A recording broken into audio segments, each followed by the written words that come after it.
देखिए खान साहब को हम चला रहे हैं, ठीक है ना। ये जो जगह है इसको हम कहते हैं लंग रिहैबिलिटेशन यूनिट। यहाँ लोगों को चला के प्रोत्साहित करके लंग्स का प्रोग्राम देते हैं। इसको हमारे भाषा में कहते हैं pulmonary rehabilitation program. Pulmonary rehabilitation मतलब लंग्स का दूसरा नाम है पल्मोलॉजी, याद रखना चाहिए आपको। हमारे जैसे डॉक्टर को पल्मोलॉजिस्ट कहा जाता है, जैसे कार्डियोलॉजिस्ट हुआ ना, लंग्स का दूसरा नाम है पल्मोनरी, याद आएगा। रिहैबिलिटेशन का मतलब है पुनर्स्थापित करना। जैसे मान लीजिए अगर आपकी बस्ती उजड़ जाए तो कहीं जाके बैठोगे तो उसकी सारे साधन दोबारा करना पड़ता है ना। जब लंग्स उजड़ जाता है, कमजोर हो जाता है धूम्रपान करने के कारण, सिर्फ दवाई से वो वापस नहीं आ सकता। आप समझ गए।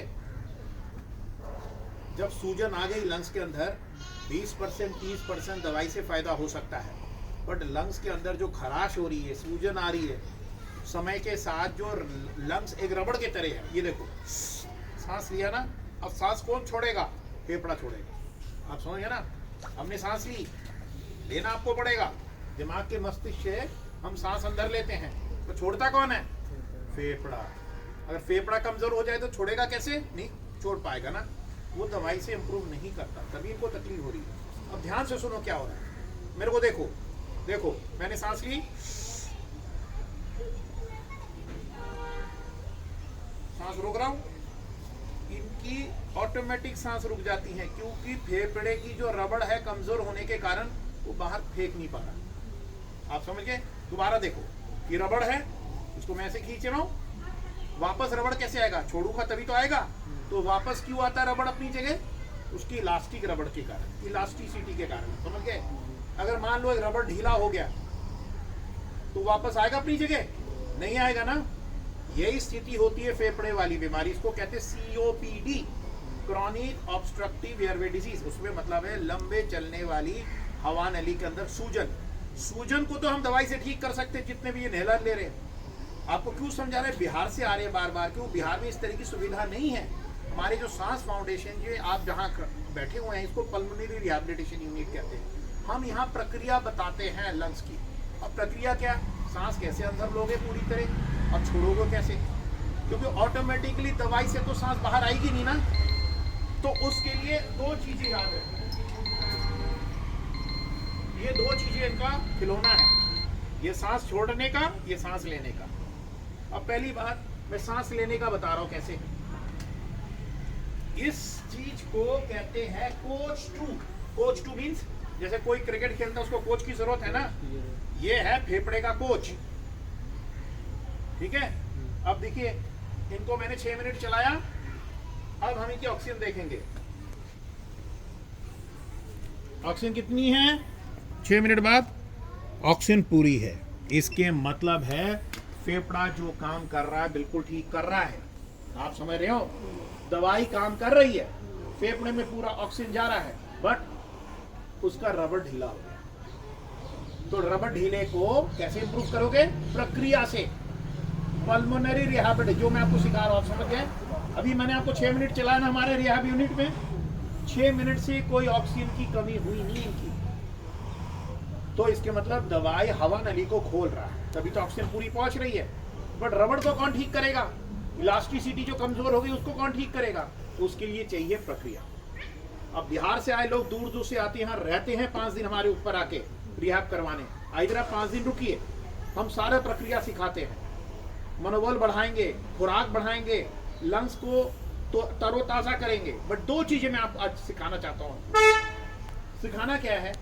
आप थका हुआ घोड़े से एक्सरसाइज करवा सकते हो, कर सकते हो। एक थके हुए घोड़े को दौड़ा सकते हो।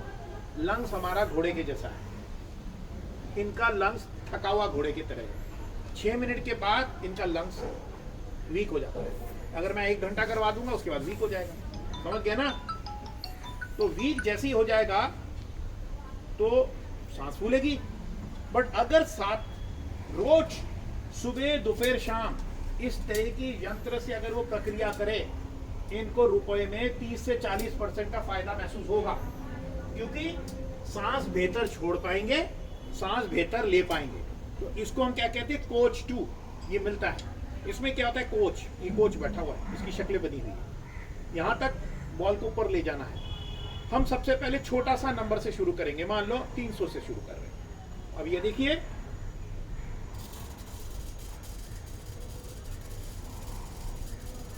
अगर ये 300 तक कर पाते हैं, कुछ दिन 300 करेंगे, 300 करेंगे, जब इनको पूरी कॉन्फिडेंस आ गई 300 करके रोकना है, ऐसा नहीं करने। देखो मान लो सुबह उठ के 10 मिनट कर रहे 300, ये देखिए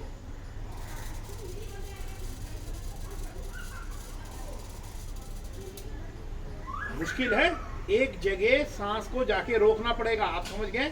इसको कहते हैं कोच इंसेंटिव स्पायरोमीटर। ये है कोच, ये है इंसेंटिव। इंसेंटिव मतलब आप अच्छा करोगे, आपको एक और प्राइज मिल रही है कि थोड़ा आगे जाओ। ऐसे कर करके हम लंग्स को तरोताजा करते हैं। तो 250 से शुरू करोगे, फिर 300 पे जाओगे, फिर 500 में जाओगे, फिर 750, ये जाते आते साल भर लग जाएंगे। तो अभी आप 250 से ही शुरू करो, ये देखो, ठीक है। ये ऐसे दिन में ये एक यंत्र खरीदना पड़ेगा, इसको कहते हैं कोच टू स्पायरोमीटर। इसके अंदर इंसेंटिव है, कोच है। ये सुबह 15 मिनट बिस्तर में बैठ के करो, दोपहर को 15 मिनट, शाम को 15 मिनट। इससे आपके फेफड़े खुलेंगे। प्रक्रिया है, वर्जिश है। दूसरा क्या है? ये है, इसको कहते हैं सांस छोड़ने की। अब देखिए मैंने क्या बोला, आपके फेफड़े की रबड़ कमजोर हो गई है। तो रबड़ जब कमजोर होगा तो आपने सांस लिया, ये देखिए मेरे को, थोड़ा सा गया, थोड़ा रह गया, समझ गया ना? पूरी तरह नहीं खाली हो पा रहा ना, क्योंकि फेफड़े की रबड़ ढीला हो गया। अगर मैं आपको ये प्रक्रिया करवाऊं तो फेफड़ा पूरी तरह खाली होना शुरू हो जाएगा। ये देखो कैसे, आपने लंबे सांस ली,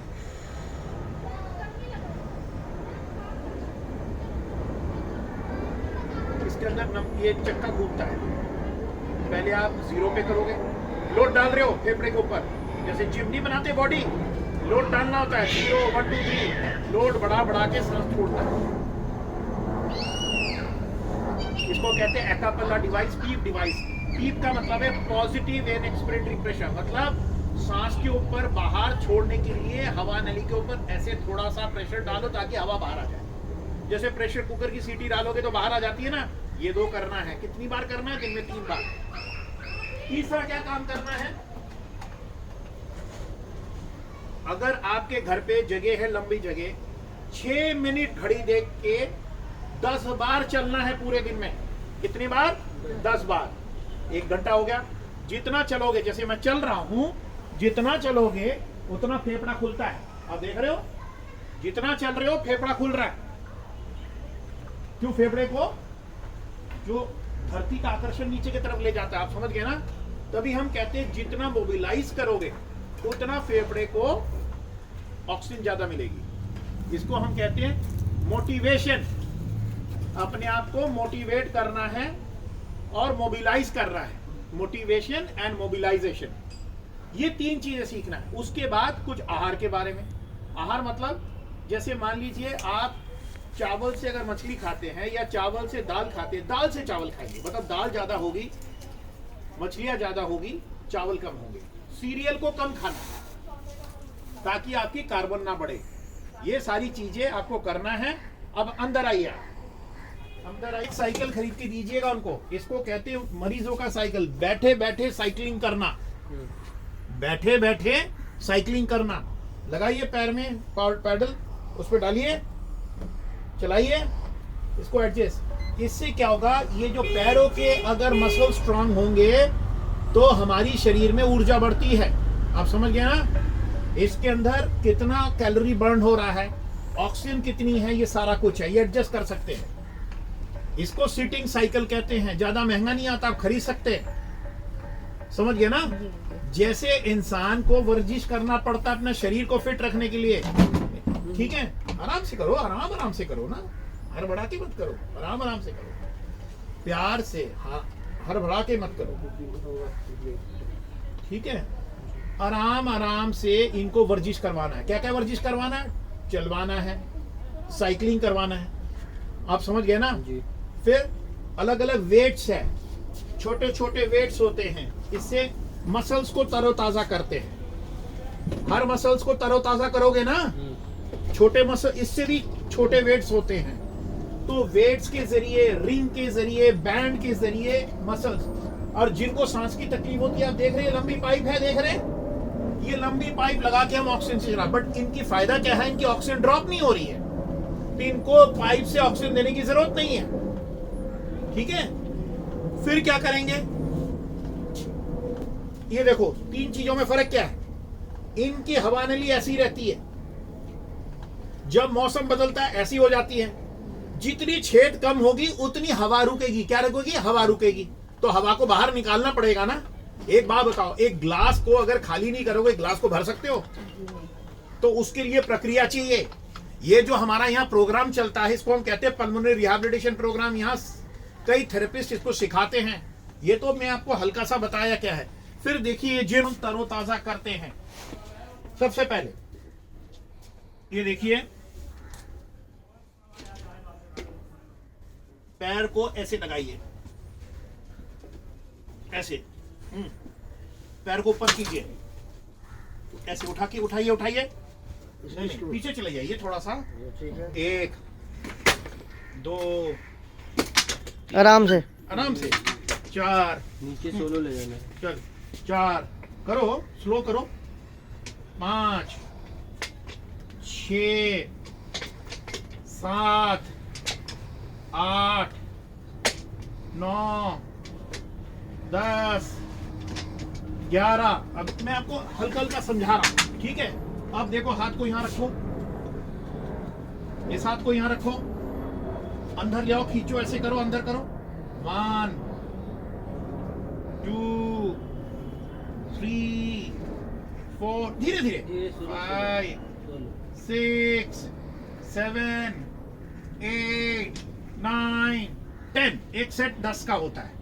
फिर हम, ठीक है ना, ये देखिए, इसको पकड़ो, ये अलग अलग हल्का हल्का ऊपर उठाओ, नीचे नीचे करो, 1 यहां तक, 2 3 धीरे धीरे, 4 5 6 7 8 9 10। ये ऐसे अलग अलग ग्रुप के सारे एक्सरसाइज है। अब देखो, इसको ऐसे करो, ऐसे नहीं, ऐसे ऐसे पकड़ो, उसको ऐसे पकड़ो, किताब की तरह अंदर छाती को किताब बनाओ इसकी।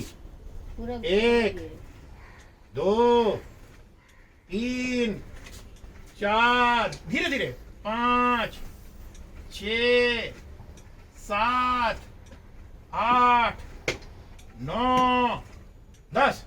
ठीक है, अब लंबा सांस लो, रोको सांस को, यहाँ छोड़ दो, छोड़ दो, इसको छोड़ो ना, ठीक है। फिर हम इससे ये प्रक्रिया करवाएंगे। फिर इसके बाद हम यहाँ जाइए, आप यहाँ पे आइए, यहाँ लेटिए, चाहिए पीछे जाइए,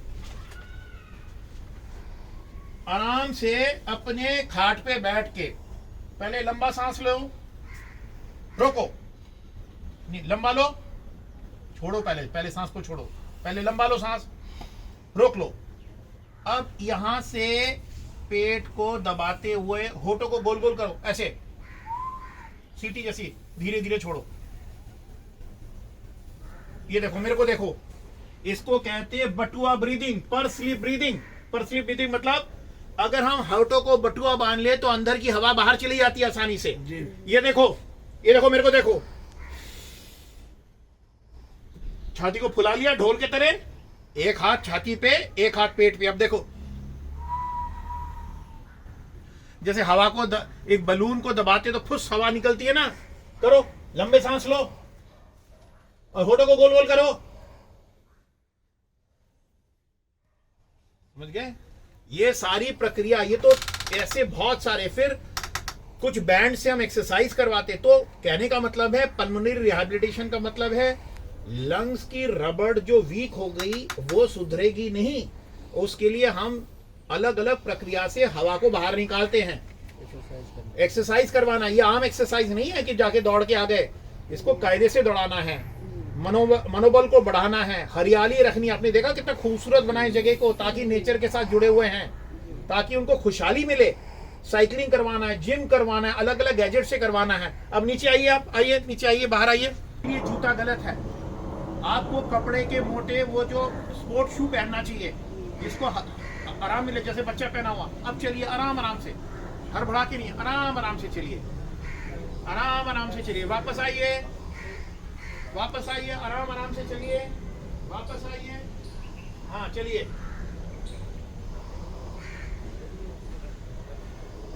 अब यहां बैठिए, यहां बैठिए। सांस हमारे घोड़े की तरह है। घोड़े का लगाम कौन पकड़ता है? जो उसको घोड़े को कंट्रोल करता है। हमारा घोड़ा है छाती, उसकी लगाम कौन पकड़ता है? दिमाग। दिमाग है आपकी जॉकी, ये कंट्रोल करता है सांस को। तो घोड़े की लगाम कौन पकड़ेगा? दिमाग। अब देखो, ये तीसरी आंख है, आंखें बंद करो, इसको फील करो। यहां कुछ अपने बाबा, मम्मी, चाचा, जिसको भी फील करना चाहते हो, या कुरान, जो भी आप फील करना चाहते हो, अंदर से महसूस करो। जिसको आप मानते हो सबसे ज्यादा, उसके अंदर फील करो। उसी नंबर को ढूंढो अंदर, उसी वर्ड को, उसी अक्षर को ढूंढो। और साथ साथ नाक के यहाँ जो है ना सांस आ रही है, जब सांस अंदर आएगी आंखें बंद रखो। जब सांस अंदर आएगी उसमें आपको ठंडक मिलेगी। सांस हम बाहर छोड़ते गर्माहट होती, फील कर सकते हो आप। हम जब सांस अंदर लेते ठंडक, तो सांस को यहाँ फील करो, दिमाग को यहाँ फील करो। रिलैक्सेशन होगी, आनंद मिलेगा, हल्का महसूस करोगे। सांस के अंदर हड़बड़ी नहीं होगी, हवा बाहर जाएगी, सांस अंदर लेंगे। आप समझ गए? इसको हम कहते हैं ब्रेथ मेडिटेशन। ये तो मैंने आपको हल्का सा सिखाया बताने के लिए, आप बिहार से आए हैं। ऐसे अलग अलग चैप्टर 6 हफ्ते में हम सिखाते हैं। सबसे इंपॉर्टेंट चीज है, हमें ये मानना पड़ेगा कि कुछ चीजें उम्र के साथ और हमारी बीमारी के साथ कमजोर हो गई है। आप समझ गए ना? अगर मान लो ये मेरे लकवा पड़ गया हाथ में, तो ये ऐसा हाथ तो नहीं बन पाएगा ना, तो उसको वर्जिश की जरूरत पड़ेगी ना। वैसे ही मान लो जैसे लकवा पड़ जाता है, हमें वर्जिश और फिजियोथेरेपी की जरूरत पड़ती है, वैसे फेफड़े की फिजियोथेरेपी को कहते हैं पल्मोनरी रिहैबिलिटेशन। ये मन से, शरीर से पूरी तरह जुड़ा हुआ है, ये होलिस्टिक है, मतलब पूरी तरह संपूर्ण है। इसमें शरीर का एक्सरसाइज चाहिए, फेफड़े का एक्सरसाइज चाहिए, खुराक चाहिए, मनोबल चाहिए, सोच को, चिंता को कम करने की चाहिए, अपने आप को रिलैक्स करना चाहिए, दिमाग को खाली करना है इस तरीके से। तभी ये बहुत मुश्किल काम है। तो आप आए हो, इतने सालों से आ रहे हो, बिहार से आ रहे हो, ये चीजें आपको बिहार में मिलेगी नहीं। हमारी सांस फाउंडेशन में लोग दूर दूर से इस चीज के लिए आते हैं। और एक चीज मैं बता दूं, अगर ये 6 हफ्ते हमारे प्रोग्राम ले ले, इनकी जीवन में चमक आ जाएगी। जैसे हम जूता चमकाते ना, चमक आ जाएगी, सांस नहीं फूलेगी इतनी ज्यादा। अब इसके साथ साथ और भी बाकी चीजें हम करवाते हैं। इनको मनोबल बढ़ाने के लिए अलग अलग साइकोलॉजिस्ट बात करते हैं। इनके सुधार कैसे होता है, कैसे हमारी ऊर्जा बचाई जाए। मान लो एक गाड़ी चलाते हो, हम एक सर्टेन स्पीड में चलाते हैं ना, ताकि पेट्रोल की बचत हो, डीजल की बचत हो। वो स्पीड बता देंगे किस रफ्तार से चलने से आपको फायदा होगा। कई बार क्या होता है, फिर भी अगर सांस फूले, मशीनें होती है जो लगा देते हैं रात को सोते वक्त, इसको हम कहते हैं बाई लेवल वेंटिलेशन। ये सारी चीजें यहाँ सिखाया जाता है। तो आपके पास 2 तरीके, इधर आप 4-5 दिन यहाँ रुक जाइए, हमारे पास ऊपर हमारा सारा फैसिलिटी है, या हफ्ते में 2 दिन आइए, 6 हफ्ते। इनके अंदर बहुत परिवर्तन आएगा। ये दवाई से ठीक होने वाली चीज नहीं है, पूरी तरह फायदा होगा जो कि हो रहा है इनको। और उसके साथ साथ कुछ टीके भी लगते हैं, क्योंकि आपको पता है जानलेवा फ्लू चल रहा है, फ्लू का टीका लगता है। कोविड भी आया, कोविड के 2 टीके लगे इनको, एक तो दूसरा लगा ही नहीं। अभी पान खाते हो आप? आपने एक बार बताओ, आप मेरे से आके कहते हो कि मेरे को गणित का हिसाब दो, और आप खुद अच्छे टीचर स्टूडेंट नहीं बन रहे हो, पान क्यों खाते हो? पान के कारण ही तो सारी बीमारी आई है। इतना पैसा खर्चा करके मेरे पास आते हो। पान छोड़नी पड़ेगी, अच्छे इंसान बनना पड़ेगा। अब ये जितनी भी नशा वशा, जीने का ही नशा रखो, ये पीने का और पान खाने का नशा बंद करनी पड़ेगी, बहुत हो चुका है। अब जीवन के एक ही सार है कि मुझे अच्छी जीवन जीना है, ये सारी आदतें छोड़नी पड़ेगी। अगर आपको लगता है तंबाकू छूट नहीं, उसका भी हमें इलाज है, तंबाकू मुक्त करवा देंगे, निकोटिन पैच। छूट जाएगा नहीं, छूटा तो नहीं ना अभी तक, तो फिर कैसे रिजल्ट मिलेगा? तो ये सारी चीजें आपको वीडियो मिल जाएगी।